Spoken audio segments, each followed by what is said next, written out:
오행의 성정에 대해서 보겠습니다. 이 오행 성정도 우리가 명리학을 기본적으로 공부하신 분들은 쉽게 알 수 있죠. 제가 명리학 강의 책에서 정의된 걸 한번 먼저 보여드리겠습니다. 이렇게 해놨는데요. 자, 우리가 그 명리학에서 이야기할 때 오행 배석도라고 이렇게 많이 이야기하죠. 자, 보시면 자, 목의 성질은 밑으로 가버렸네요.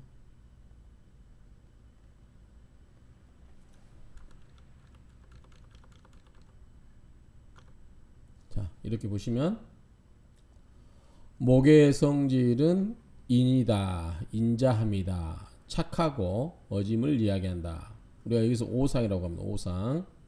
기본 성격은 이걸 이야기하고 같은 이야기죠. 오상은 인을 의미하는데 목은 착하고 어짐을 이야기한다. 화는 우리가 예를 말하죠. 예. 그래서 좀 나무는 이게 쭉 올라가는 거 보면서 좀 인자함이 있나요? 그리고 얘는 우리가 화를 버럭 내는 건 뭐죠? 그 사람에 대해서 예의가 없을 때 화를 버럭 내는 거죠. 그래서 화는 예의 바르고 적극적을 이야기한다. 토는 자 여기서 신이다. 신은 뭐죠? 믿음이죠. 믿음직스럽고 끈기가 있다. 금은 의리죠. 의리. 자 의리 있고 절제력이 있다. 수는 지혜입니다. 지혜. 그래서 이렇게 보면은 자 목이 여기에 목이 있어서 화로 올라가면서 빵 터뜨리죠. 그 사이에 이제 이게 이렇게 쭉 목은 한쪽으로 올라간다면 화는 이 전방쪽으로 다 퍼뜨리는 거죠. 그리고 너무 퍼뜨렸기 때문에 다시 이것을 금으로 수렴한다고 그랬죠. 모은다고 그랬죠. 그리고 모은 것을 더 알짜로 모으는 걸 우리가 수라고 그랬죠. 그래서 종자, 씨앗 이런 의미죠. 그러니까 이게 과일이라면 이것은 씨앗이에요. 그러니까 씨앗에 가장 농축대로 하는 거죠. 그래서 씨앗이 이제 물기를 받아서 조금씩 퍼지면서 이제 뭐죠? 나무로 자라나죠. 이런 과정을 되풀이된다고 생각하면 되겠죠. 그래서 자 농축되어 있는 모든 그런 어떤 결과라든가 데이터를 작은 데이터에 농축시켜주고 있는가 뭐다 이거는 수는 지혜를 의미하고 그래서 수가 많으신 분들은 지혜가 많다. 머리가 영리하다. 나쁘게 이야기하면 잔머리가 발달됐다. 이렇게 우리가 이야기하죠. 사주 볼 때. 목은 뭐죠? 어떤 나무를 키우는 거고. 그러니까 그냥 급하지도 않죠. 화처럼 막 급하지도 않아요. 차분하게 느긋하게 이렇게 키운다. 그래서 이건 뭐다? 인을 이야기한다. 어짐을 말하고 화는 버럭버럭 하는 거죠. 확 우리 티밥 튀기처럼 팍 퍼뜨리는 거죠. 그래서 뭔가 마음에 안 들면 화를 버럭 낸다. 그래서 예의를 말한다. 금은 뭐죠? 예, 근데 우리가 그 날카로움이죠. 그래서 이 딱 부러짐, 뭔가 이 의리, 뭔가 맞지 않으면 뭐 이렇게 딱 잘라내고 우리 숙살직권이라고도 이야기하죠. 그리고 또 어떤 그 의리를 이야기하는 거죠. 우리가 금은 뭐죠? 금이 많은 사람들은 군인, 경찰 뭐 이런 거잖아요. 검찰. 그러니까 이게 뭐지? 약간 의리. 그래서 경찰과 조폭은 정의 한 끝장 차이다, 한 장 차이다 이렇게 이야기 사주명에 강에서 이야기했습니다. 이런 식으로 이야기를 하시면 돼요. 그래서 인의 예지 자 토는 뭐냐면 가운데 신이에요. 토는 이 가운데 있습니다. 그래서 토는 방향이 없어요. 이거는 뭐죠? 동은 동, 서, 남, 북 이게 있는데 토는 중앙을 의미한다. 중앙. 그래서 이 중앙을 의미하기 때문에 이 방향이 어떤 특정한 동서남북의 방향을 지칭하는 것은 아니다. 이 정도 명리학 강에서 다 이미 이야기했습니다. 자, 이걸 토대로 한번 보도록 하겠습니다. 자, 오행의 성질 무릇 또는 대개 오행지성 여기서 성은 성 앞에서 우리 성질을 이야기했지만 여기서는 성정으로 이야기할게요. 자, 오행의 성정이라고 하는 것은 각각의 오행 각이라고 하는 것은 오행 각각이겠죠. 오행이 이를 치자잖아. 도달하게 돼요. 어디에 기용 그 용의 쓰임에 도달하게 된다. 그래서 목, 화, 토, 금, 수가 이 각각의 어떤 용 쓰임에 도달하게 된다. 그 각각의 목이 보면 연결되어 있다. 그러면 쓰임과 연결이 되어 있다. 이런 의미로 이해하시면 되겠죠. 자, 수자. 수라고 하는 것은 기성, 그 성정을 이렇게 생각해. 그 성정. 수라는 것의 그 성정은 뭐다? 지혜를 의미한다. 지혜를 의미하고 화자. 불이라고 하는 것은 불의 그 성정은 뭐를 이야기한다? 예를 이야기한다. 자, 목은 기성이니 그 성질이 뭐다? 인을 의미한다. 여기 왜 목자가 없을까요? 목자랑 이렇게 해야 되겠죠. 목자 앞에 똑같이 하려면 목자, 기성, 인 이렇게 되겠죠. 또 마찬가지로 금자가 들어가야 되겠죠. 자, 금이라고 하는 것은 그 성질이 뭘 나타낸다? 의리를 나타낸다. 지금 이야기했었어요. 자, 그 다음에 생각하는데 또는 오직 토는 뭐냐면 주로 뭘 말한다? 신, 믿음을 이야기한다. 그래서 인의 예지 신 5가지 이야기했습니다. 근데 그 중에서 특별히 토라고 하는 것은 뭐냐면 무거워요. 그리고 너그럽고 두텁고 넓어요. 그래서 무소불용, 용납되지 않음이 없다. 포용되지 않음이 없다. 그렇죠. 그러니까 토는 다 받아들인다는 거예요. 토는 다 받아들인다. 자, 그거를 다시 쓰면은, 자, 토는 중앙에 있으면서 목의 성질과 화의 성질과 그 다음에 금의 성질과 수의 성질을 다 받아들인다 그 말입니다. 이 5가지를, 이 4개를. 자, 어떻게 그러냐? 자, 여기 보면, 자, 이지수 정확히 말하면 밑에 만큼 올리고,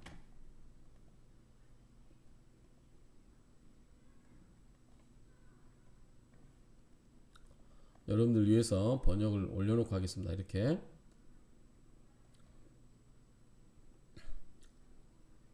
자, 보시면 이지수. 자,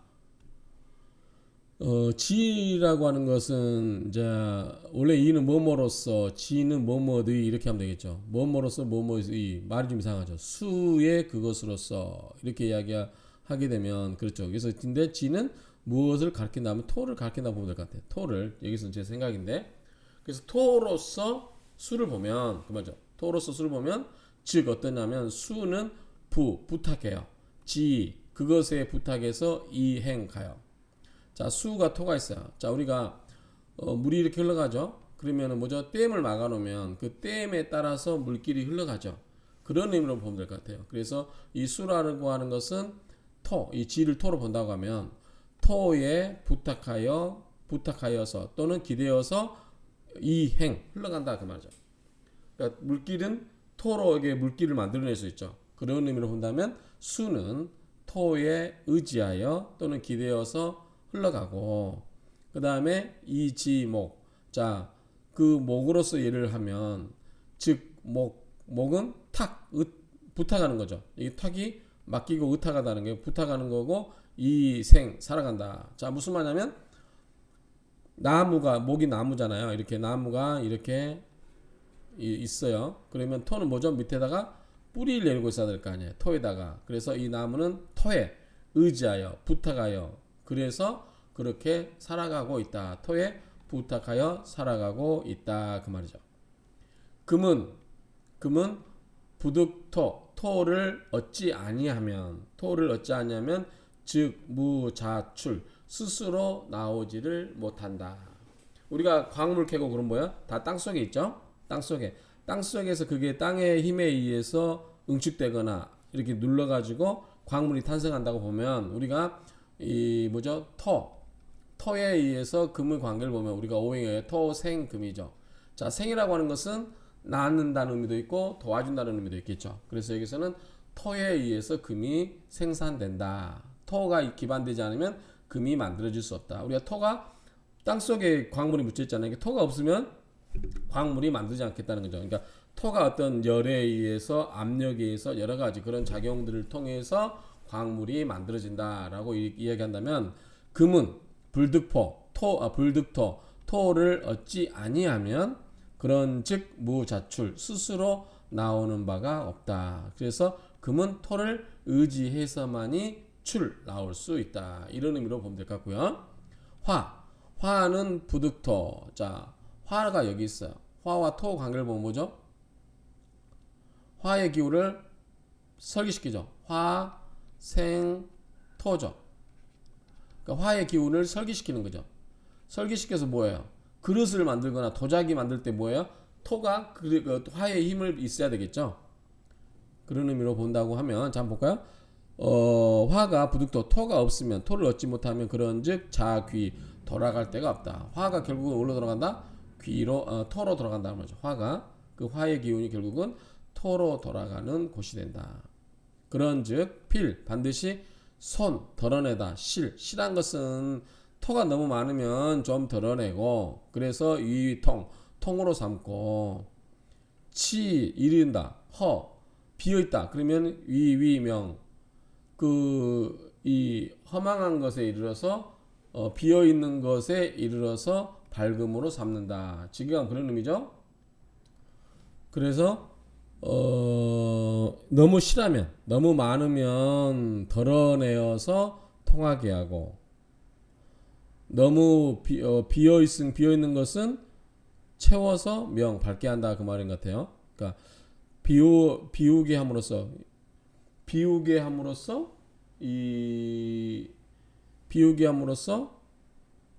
쓰이게 한다는 것은 좀 말이 이상한데 비움에 이르게 한다는 것은 그리고 그것을 명으로 밝음으로 산다. 지금 그런 의미예요. 그런데 실한 것은 덜어내고 빈 것은 채워주고 그런 의미로 대구 관계로 보면은 채워준다라는 의미가 있는 게 맞겠죠. 그래서 그러므로 오행이라고 하는 것은 개 모두가 다 레토다. 이게 뭐죠? 의지하다 그 말이죠. 의지하고 있다. 어디에? 토에 의지하고 있는 것이다. 아까 뭐냐면 이 목, 화, 금, 수가 전부 뭐예요? 토와 관련성이 있어요. 그렇죠? 토와 관련성이 있다. 그리고 각 계절에 임묘진, 사오미, 신유술, 해자축 전부 뭐예요? 각 계절의 끝에는 뭐가 있다? 끝계자 써가지고 뭐가 있다? 이 토가 있죠. 그렇죠? 사계의 끝에는 토가 있다. 이런 의미로 이해하시면 될 것 같아요. 자, 토는 전이, 토무전이, 토는 오로지 방위가 없다. 동서남북이 없죠. 중앙이니까. 그리고 이 사계절의 개 모두가 다 유기용 그 쓰임이 있다. 앞에서 이야기했죠. 자, 토는 가운데 있고 임묘진 봄의 끝자락, 사오미 여름의 끝자락, 신유술 가을의 끝자락, 해자축 겨울의 끝자락 이렇게 있다고 그랬죠. 봄, 여름, 가을, 겨울에. 그리고 금수목화 이 금수목화 이게 목이고 화고 금이고 수고 이 금수목화는 레토 이존 토에 의존해서 토에 의지해서 이 존재하게 된다. 그리고 연 그러함으로 언기성 그 성질을 말해보면 그런즉 과어 후중 이불용. 자 그렇게 되면 과어 어디에 지나치면 뭐자 후 두텁고 중 무거우면 즉 너무 토가 많고 토가 너무 두텁고 토가 너무 중하게 되면 중하다는 것은 토가 엄청나게 많다는 거죠. 그러게 되면 이 불령스럽지 않다. 신령스럽지 않다 그 말이죠. 신령스럽지가 않게 된다. 신령스럽지 않다는 것은 작용력이 뛰어나지 못하다라고 했죠. 예컨대 토가 너무 많아요. 그러면 목이 뿌리 내릴 수 있다 없다. 그럼 강하다고 하는 것은 토가 강해요. 토가 강하면 나무가 뿌리 내기 힘들죠. 토가 너무 많아요. 화의 기운을 다 빼버려요. 설기시켜 버리잖아요. 화가 힘이 없어지죠. 그다음 토다 금매라고 하죠. 토다 금매. 토가 너무 많으면 금이 어떻게 해요? 묻혀버리죠. 매몰돼 버립니다. 그 다음에 토가 너무 많으면 수가 이런 말은 없는 것 같은데 토다 수 뭐 그런 게 있나요? 그런 건 없죠. 수다 목부란 말은 있죠. 수가 너무 많으면 나무가 둥둥 뜬다. 토가 너무 많아버리면 뭐예요? 물을 삼켜버리겠죠. 그렇죠? 물을 삼켜버리고 토가 너무 많아서 그 댐이 이렇게 물이 있는데 어떤 강이 있는데 큰 산이 있는데 무너지면서 다 덮어버리면 어떻게 돼요? 다 흙으로서 물기를 다 빨아버리죠. 그러니까 뭐든지 이 토가 너무 무겁고 중하면 좋지 아니한다라는 정도로 의미를 파악하면 될 것 같아요. 그 다음에 요 부분은 보시면 여기에 블로그에서 가져왔는데 검색이 안 되더라고요 인터넷에. 그래서 어디 나온지 모르기 때문에 제가 그냥 해석되는 데까지만 읽어보겠습니다. 같이. 블로그에 있기 때문에 제가 가져왔는데 한번 꼭 주석 같아요. 자, 유 말미암을 유자죠. 말미암은다. 오행지 성질. 오행의 성질에 말미암아서 이 추기용 그 쓰임을 추측해 보면 추론해 보면 미루어 짐작해 보면 수성 물의 성질이라고 하는 것은 유동 움직이는 거고 흘러다니고 움직이는 거고 기상위지 그래서 그 상징은 또는 모습은 위지 지혜가 된다. 화성광명 화의 성질은 빛이고 밝음이므로 기상 그 상징 또는 그 모습이라고 하는 것은 위의 예가 된다. 목의 성질은 양화 양은 뭐죠? 따뜻한 거겠죠. 빛이니까. 그리고 온화예요. 그래서 차분하게 퍼지는 거죠. 그래서 기상, 그 상이라고 하는 것은 위인. 우리가 인자한 할아버지 생각하면 되죠. 그냥 미소를 머금고 있는 인자한 할아버지, 온화한. 그 다음에 금의 성질이라고 하는 것은 엄하고 숙. 뭐죠? 저게 숙살지권처럼 뭐죠? 엄숙하다 그 말이죠. 그래서 기상, 그 모습은 위험이 된다. 의리가 된다. 그 말이죠. 토의 성질은 뭐냐면 혼후, 혼자가 섞일 혼자죠. 혼후하다. 근데 의미 보면 화기가 있고 인정이 두텁다라는 뜻이래요. 그래서 근데 이제 한자 그대로 해석하면 토의 성질은 섞여 있고 두텁다. 근데 어쨌든 두껍고 섞여 있으면 즉 근어신 무엇에 가깝다? 신에 가깝다. 그리고 이 오행 배오상. 자, 오행을 오상으로 배합을 해보면 짝을 재보면 유차 상징 이러한 상징이 있게 된다. 인병 사람이 잡을 병자죠. 뭘 잡는다? 오행지 기 오행의 기운으로서 이 생을 잡게 되면 수기 병부 이 성격 인지 개성. 자 병부가 뭐냐면 잡을 병자의 조세부자죠. 부세부. 우리가 세금을 부과한다 할 때 부자잖아요. 근데 이렇게 갖고는 말이 안 돼요. 부과한 걸 잡는다. 말이 안 되는데 중국말로 보면 이게 품부하고 같은 뜻이래요. 품부. 그래서 우리가 이제 품부란 뭐예요? 그 사람이 타고난 천성을 말하죠. 천성. 그 정도 이야기하면 될 것 같아요. 그래서 수기병부 하면은 그 사람의 성정에 따라 천성에 따라서 이 격을 성이죠. 각인지 개성. 그 각각의 사람의 개성을 이루게 된다. 그 사람이 타고난 그래서 우리가 사주 오행을 보고 우리가 그 사람의 성정을 짐작할 수 있습니다. 짐작할 수 있어요. 그래서 우리가 쉽게 하는 건 뭐죠? 사주 실관하다 보면 화가 너무 많아요. 화가 너무 많으면 다혈질이시네요. 욱하네요. 욱하는 성격 갖고 계시네요. 그러면은 그렇다고 이야기합니다. 수가 많으면 속마음을 잘 모르시겠네요. 속마음을 잘 표현 안 하시죠? 이렇게 얘기하면 되죠. 왜냐면 그냥 드러내지 않아요. 자기 내면을 갖고 있고 대신 또 좋게 하면 뭐 공부머리는 있으시겠다. 또는 어떻게 해요? 잔머리 되게 이 아드님 되게 잔머리가 발달돼 있죠. 그러면 또 놀래요. 수가 왕할 때 이렇게 이야기하면 되고 금이 할 때는 딱 부러지네요. 뭐 결단성 있네요. 근데 우리 사주에 금이 없는 사람도 있어요. 이런 사람 보면은 결정장애 갖고 계시군요. 이렇게 이야기하면 돼요. 결정장애가 있으시군요. 그런 식으로 이 오행의 성질을 가지고 응용하면 됩니다.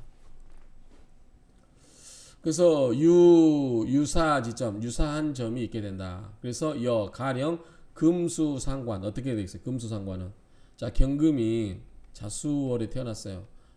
이때 금수상관 어떻게 되죠? 여기에 뭐 이제 가운데 개수가 있다. 어떻게 됐어요? 금이 뭐가 있어야 돼요? 물이 있어야 칼질하기 좋습니다. 누르기 좋아요. 금수상관. 그러면 이 사람들은 뭐다? 금수상관에서 우리가 필요한 건 뭐냐면 정관이나 칠살도 두려워하지 않는다. 여기서 병화나 정화가 있으면 좋죠. 왜냐하면 너무 추니까 조우상. 그런데 어쨌든 금수상관 놓고 보면 굉장히 매섭게 칼질해요. 아주 냉혹하게 칼잡이 그런 이미지 느껴지죠. 아주 차갑게 칼을 착착 휘둘러요. 뭐예요? 똑똑한 거죠. 그렇죠? 그래서 그 사람은 반드시 절정일 것이다. 뭐다? 총명함이 아주 극에 달았을 것이다. 이렇게 이야기하는 거죠. 화성 염상. 자, 불꽃이 막 일어나요. 그리고 생거 동남동쪽과 남쪽에서 머물러 있어요. 본인이 뜨거운데 목이나 화의 방향에서 살게 되면 어떻게 돼요? 엄청 뜨겁겠죠. 본인 스스로가. 그리고 과단성이 있게 된다. 있게 된다. 만약에 서북 쪽에 있게 되면 겨우 왜 두려워한다? 예를 지키는 것을 두려워한다. 이게 무슨 말이냐면, 자, 우리는 화가 많은 뭐가 됐어요? 예의가 뛰어나다 그랬죠. 예의심이 수예요. 예를 잘 지키고 있어요. 그런데 만약에 금 쪽에, 그러니까 서북 방향에 있으면 뭐예요? 금과 수잖아요. 이런 경우는 화를 깨뜨리거나 화를 그걸 하거나 그랬죠. 화급금을 하거나 수국화를 하죠. 그러면 뭐죠? 예의가 깨질 수 있죠. 그래서 예의가 지키기가 쉽지 않다. 그런 논조로 보시면 이해하면 될 것 같아요. 그래서 견화, 논화 밑에서 화에 대해서 보시오. 곡직 성격. 곡직은 뭐라고 그랬죠? 목이라고 그랬죠. 자, 목은 격을 이루는데 반드시 인수, 인자함과 수명이죠. 말미암은다. 각자의 사람이 각자의 사람의 병부는 뭐였죠? 품부는 뭐죠? 천성. 이 각자의 천성이 이추기성정, 그 성정을 추론해 보면 견자는 뭐죠? 개견자죠. 개는 이른다. 말이 좀 이상하죠. 그래서 이 견자가 보면은 뭐 자기 자신을 낮추거나 하찮은 것을 비유한다는데 뭐 그냥 큰 의미 없이 생각하면 될 것 같아요. 그러니까 각자가 품은 성정을 추론해 보면 뭐 이제 이거는 개라는 의미보다도 뭐 대개 뭐 부사적으로 써놓으면 될 것 같아요. 이르게 된다. 어디에? 불심 상원야라. 크게 멀지가 않다. 뭐다? 서로 관련성이 있는 것 같구나. 이 정도 의미 생각하면 돼요. 그 상원 서로 멀미 불심 심하지 않다. 서로 관련성이 있다 없다? 있다라고 이렇게 해석하면 된다는 거죠. 그래서 이 오행의 성정과 그 사람의 성질을 타고난 성품 또는 아까 인병이라고 그랬죠. 그런 것을 비교할 때는 이 오행의 구성에 따라서 그 사람의 성정이 나올 수 있겠다. 그래서 서로 관련성이 있겠다라는 정도로 의미를 파악하면 될 것 같습니다. 자, 이 출처는 모르겠어요. 단지 블로그에 있는 글이기 때문에 제가 그냥 해석했습니다. 이거는 뭐 네이버 같은 검색에도 나와 있지는 않습니다. 한번 찾아보시고 제가 해석 잘못된 거 있으면 댓글로 달아주시기 바랍니다. 감사합니다.